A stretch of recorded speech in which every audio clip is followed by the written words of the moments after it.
இந்த தலைமை பண்பு விஷயத்துல வந்து விஜய் அவர்கள் முதல்ல அந்த வீடியோ ஒண்ணு 3 நாட்களுக்கு பிறகு வெளியிடுறாரு. அந்த வெளியிட்ட பொழுது, அந்த வீடியோவுல ஒரு வருத்தம் அப்படிங்கிற ஒரு வார்த்தைய கூட அவர் பயன்படுத்தல. அப்படிங்கிறது ஒரு முதல் விமர்சனம். ம். 2வது விமர்சனம், இன்னும் அதிகபட்சம் போனா 41 உயிர்கள் நம்ம பலி குடுத்திருக்கிறோம். முதல் ரெஸ்பான்சிபிலிட்டி யாரு?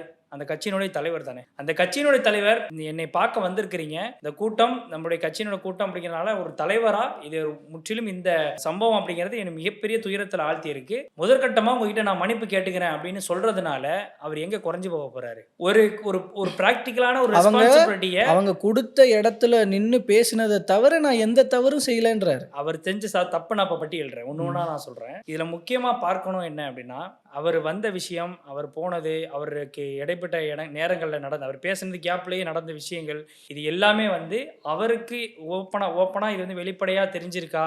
இல்ல சிச்சுவேஷன் ரொம்ப பேடா இருந்திருக்கா? இல்லையா? அப்படின்றத அவர் ரியலைஸ் பண்ணாரா? அப்படிங்கிறது தெரியல.